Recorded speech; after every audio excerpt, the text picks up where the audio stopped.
오늘은 욥이 깨달은 천지의 주권자 하나님, 욥이 깨달은 천지의 주권자 하나님, 이런 제목으로 말씀을 상고합니다. 이제 오늘 26장부터 31장까지는 이제 욥의 변론과 독백입니다. 친구들의 말은 끝났어요. 소발 차례가 남았는데 소발은 생략됐어요. 그래서 오늘은 이제 앞에 25장에서 빌닷이 짧게 하나님에 대해서 말을 했는데, 그 하나님을 정의한 그 빌닷에 대해서 오늘 본문에 보면 비꼬는 말을 앞에서 하고 있어요. 그러니까 욥이 생각하는 차원과 빌닷이 말하는 차원이 너무 다르다는 겁니다. 왜 그렇겠어요? 이 세 친구는 머리로 아는 하나님이고, 욥은 고난과 체험 속에서 깨달은 하나님이잖아요. 그러니까 다른 거예요. 머리로 지식으로 배워서 아는 거는 한계가 있고, 욥처럼 왜 내게 이런 고난이 와야 되는지 그 의문을 품고 하나님을 계속 찾아 들어가니까 영의 세계가 열려버린 거예요. 그렇기 때문에 이렇게 상식으로 말하는 일반 진리가 욥에게는 하나도 도움이 안 되잖아요. 그런데 뭐 이 세 친구들은 아주 잘난 척하고 뭐 욥을 막 깡그리 무시하고 저주하고 막 이렇게 하니까 이제 욥도 거기에 이제 대응해서 이렇게 여기 1절 2절에 보면 이제 비꼬는 말을 합니다. 그러나 이제 그게 중심이 아니고 차원이 다르다는 것을 이제 먼저 말한 다음에 자신이 그럼 깨달은 하나님 어떤 분이냐 하는 것을 여기서 쫙 펼치고 있는 거예요. 그런데 정말 이 갈수록 이제 욥이 깊어져요. 그래서 오늘은 천지의 주권자가 바로 하나님이시다라고 선포합니다. 그래서 오늘의 과학자들도 깜짝 놀랄 수밖에 없는 이런 말을 욥이 고백하고 있어요. 그래서 세 가지로 우리가 상고합니다. 첫째는 1절부터 6절에 보면 하나님은 영계의 주관자이시다 라고 말씀하고 있어요. 그 빌닷은 뭐라고 얘기했습니까? 하나님은 하늘에서 계시고 이제 하늘에서 말하자면 베푸시는 분이라. 지금 땅에서는 욥은 죽어가고 있는데 그 하늘에만 계셔가지고 되냔 말이에요. 또 하나님은 하늘에서 완전한 빛을 비추고 계시다. 아무리 하늘에서 완전한 빛을 비춘들 땅에 있는 욥에게 아무 혜택이 없다면 소용없잖아요. 그리고 오히려 욥을 저주하고 있잖아요. 그래서 하물며 구더기 같고 벌레 같은 인생이 어찌 하나님을 알겠다고 나서냐. 완전히 욥을 깡그리 무시하니까 이제 욥은 반대로 너의 그 말이 힘없는 자를 잘 도와줬다. 기력 없는 팔을 잘 붙들어줬다. 지혜 없는 자를 잘 가르쳐줬다. 너의 큰 지식이 큰 도움을 주는구나. 이렇게 이제 비꼬는 말을 하는 거예요. 그런데 내가 묻고 싶다.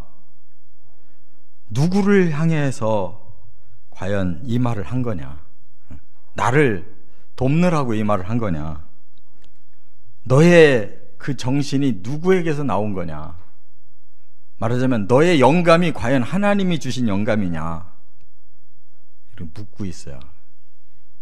그러니까 정말 참 이 영의 세계를 알고 하나님의 영으로 교통하고 있는 사람들이 볼 때 이 세상이 참 이상하잖아요.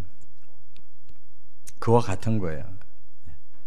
지금 욥은 깊은 영적인 세계로 들어가고 있는데 이 세상 사람들이 알듯이 상식적인 말만 지금 친구들이 하고 있으니까 너무 답답한 거예요. 그래서 너의 마음의 영이 어떤 영이 너에게 가르쳐 주는 거냐, 그거예요.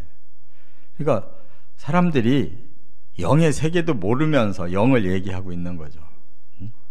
정말 하나님의 성령이 임하시고 운행하지 않으면서 괜히 성령이 계시다 어쩌고 저쩌고 해봐야 아무 그 성령의 그 흐름이 없는 거예요.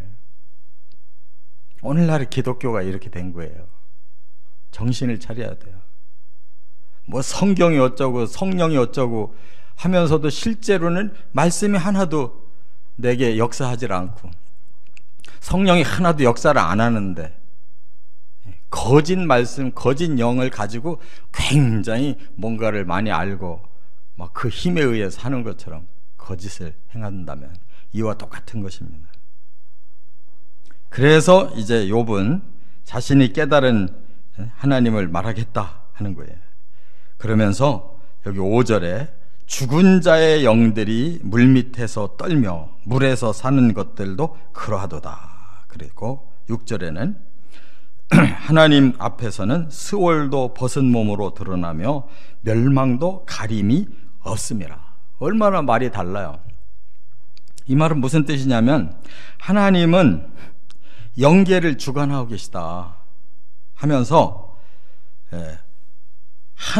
하늘에서만 있는 하나님이 아니다. 영계, 어떤 영계냐면 저 지옥의 영계까지도 하나님이 주관하고 계시다 이렇게 말하는 거예요. 그래서 죽은 자의 영이 어디에 있겠어요? 여기서 지금 물 밑에 있다 그랬고 6절에 보면 스올에 있다 그랬고 또 멸망에 있다 이렇게 세 가지로 표현했거든요. 죽은 자의 영이 어디 있느냐? 욥은 지금 살아있지만 죽은 목숨이잖아요. 그러니까 그 죽음의 세계까지 깊이 들어가는 거예요. 상식적으로 하늘에 계신 하나님만 떠들고 있는 그들에게 도대체 하나님은 하늘에만 계시냐? 죽은 자들의 영이 있는 그것도 하나님의 그 주권 아니냐 하고 그 세계를 넓혀서 말을 하고 있는 거예요. 그렇다면 여기에서 물밑이라는 것이 뭐겠어요? 바로 심연, 이 사람들이 알지 못하는 가장 깊은 곳, 심해, 그곳에 죽은 자들의 영이 있다 이렇게 표현하는 거예요. 그리고 스올, 깊은 땅속을 말하는 거예요. 그곳에 죽은 자들의 영이 있다 이렇게 말하는 거예요. 그리고 여기 멸망이라고 하는 것은 아바돈이라고 그러는데 이게 바로 예수님이 말씀하시는 지옥이에요. 불이 끓고 있는 지옥. 그래서 사람들이 가장 고통을 당하는 곳. 이렇게 지금 욥은 하나님의 계시에 의해서 그 죽음의 세계, 그 중에서도 이제 그 악으로 인해서 갇혀 있고 멸망당할 그 영혼들의 세계를 여기서 말하고 있어요. 그래서 이 스올이라는 말은 음부라고 그래요. 음부. 이걸 다른 말로 말하면 무저갱, 땅속 감옥. 이렇게 지금 죽은 자들의 그 세계를 이렇게 자세하게 표현하고 있을 정도로 욥이 지금 깊어지고 있어요. 그래서 죽은 영들, 죽은 영은 일반 사람들이 생각할 때는 죽으면 끝난다고 생각하잖아요. 영이 어디 있냐? 없어지잖아요. 아니에요. 죽었는데 그 육신은 사라졌지만 영혼들이 벌 받는 곳에 모여 있는 거예요. 이 영을 보고 레파임이라고 그래요. 우리가 그 창세기에 보면 아주 악한 영웅이 있어요. 네피림. 그 같은 어원을 품고 있어요.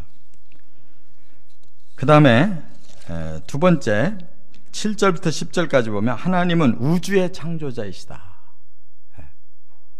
하나님은 하늘만이 아니라 하늘을 넘어 땅과 하늘을 포함한 지옥을 포함한 모든 세계를 지으신 분이다.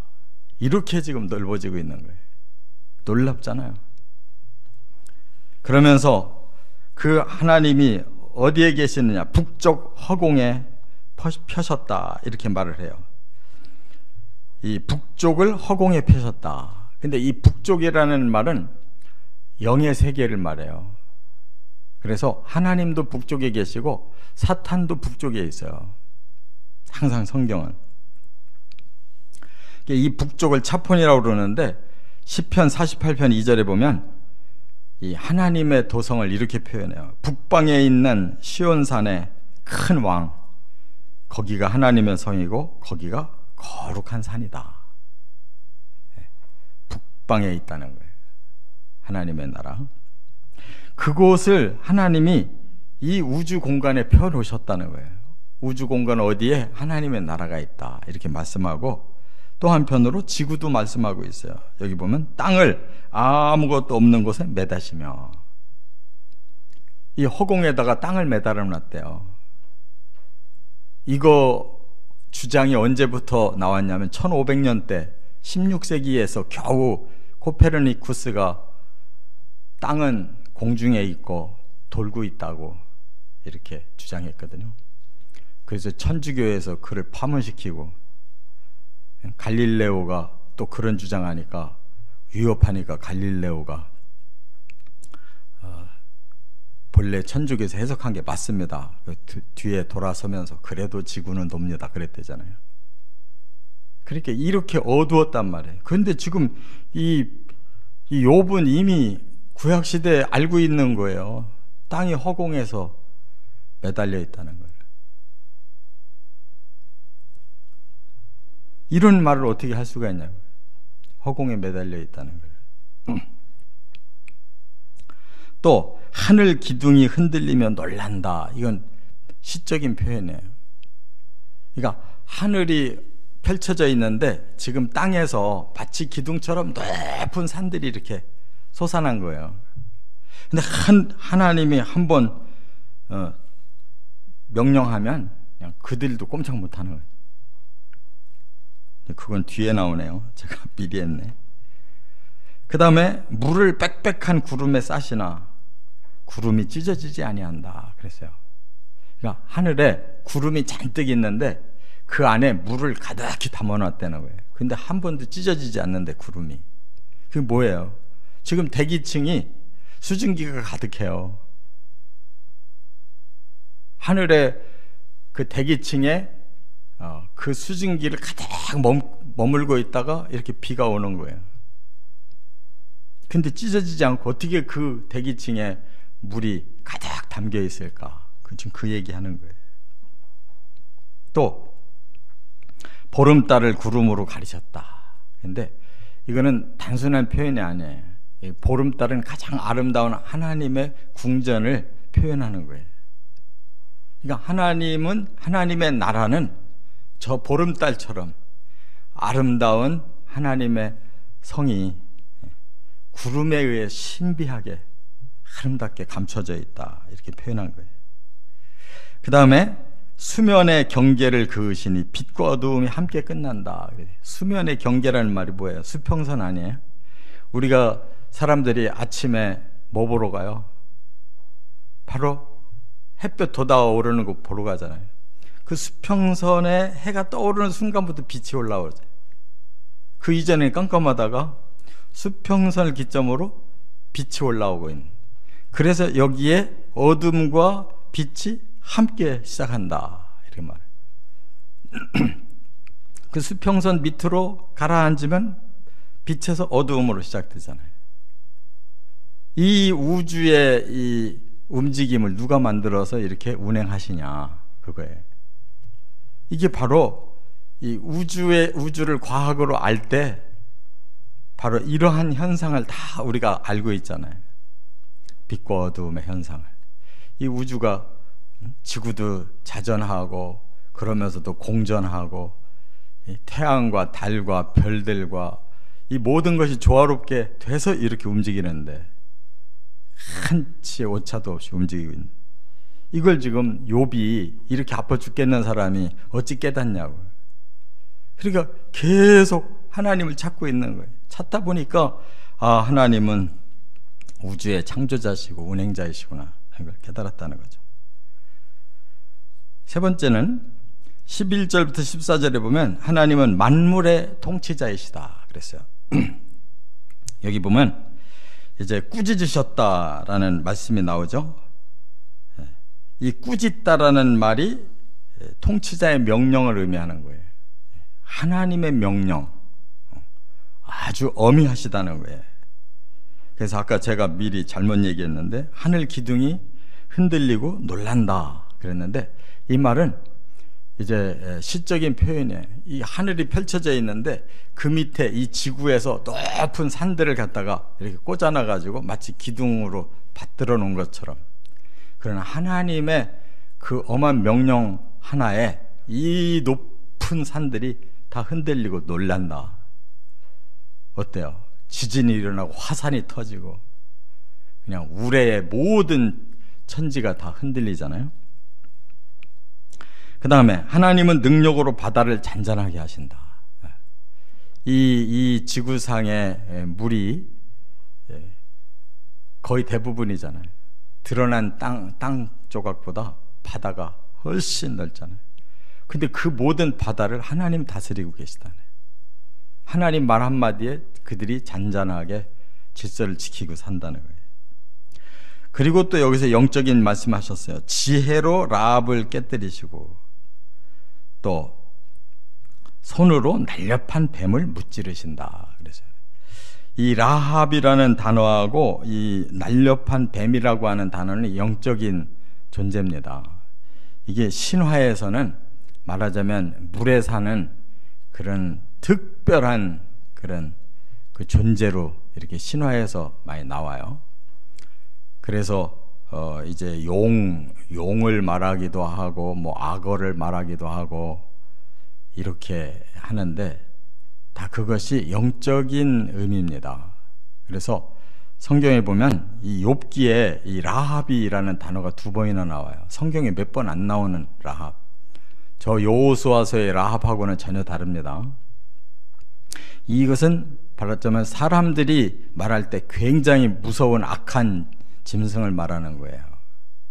이게 종말에는 바로 적그리스도를 의미하는 거고, 뒤에 나오는 날렵한 뱀이라는 것은 분명히 계시록에서 풀었어요. 옛뱀이라고도 하고 용이라고도 하는 사탄이며 마귀가 미가엘 군대와 싸워서 땅으로 쫓겨났다. 그런 얘기를 2번씩이나 계시록에서 풀었어요. 그러니까 결국은 적그리스도가 악한 자인데 그보다 더 강하고 악한 자가 뒤에 있어요. 그게 용이에요. 여기 지금 말하고 있는 날렵한 뱀, 그게 바로 옛뱀, 아담을 꼬였던 사탄이에요. 바로 이러한 악한 자들도 하나님은 다 지금 다스리고 계시다가 그들을 무찌르시고 그들을 다 깨뜨리시는 날이 온다는 거예요. 이것까지도 지금 욥은 다 파악하고 있어요. 그러니까 아마 점점 지금 사탄이 하나님 앞에 와서 자신을 참소하는 바람에 이렇게 하나님의 의지가 아니라 하나님의 어떤 섭리 때문에 자기가 고난당하는 것도 서서히 깨달는 것 같아. 그렇잖아요. 사탄을 알기 시작했다면. 놀랍잖아요. 하나님의 입김으로 하늘을 맑게 하시고, 여러분 우리가 하늘의 기상이 얼마나 변화가 무쌍해요. 막 금방 그냥 다 세상을 뒤덮어서 망하게 할 것 같은데 하나님이 입김을 부르시면 다시 그 세상이 너무 아름답고 평안하게 그 하늘이 맑아지잖아요. 그러니까 그 여기 입김이라는 게 바로 루하흐, 영을 말하는 거예요. 하나님의 영의 힘으로 된다는 거예요. 그러니까 우리가 성경을 한 절 한 절 그 뜻을 하나씩 풀어보면 이게 굉장히 영적인 말이에요. 계시록 못지않게. 그러니까 창조서부터 종말 심판까지를 다 지금 여기 이 한 장 14절에 다 얘기하고 있잖아요. 하나님이 창조자시고 통치자시기에 악한 자들을 이렇게 마지막에 심판하시고 하나님의 맑고 아름다운 세계를 만들어내신다는 뜻이잖아요.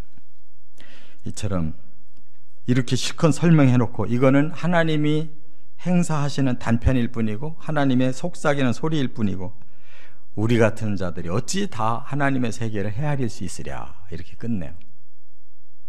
맞는 말씀이잖아요. 이처럼 고난이 결코 헛되지 않습니다. 욥은 힘들기는 해도 이렇게 영적인 사람으로 변화되어 가고 있고, 일반 사람이 모르는 깊은 영의 그 계시를 지금 알아가고 있는 중입니다. 우리도 고난이 있다 할지라도 하나님이 허락하셨다면 결코 헛된 고난은 없다는 거 깨닫고 점점 더 하나님이 원하시는 영적인 삶으로 성화되어 가시기를 주의 이름으로 축원합니다.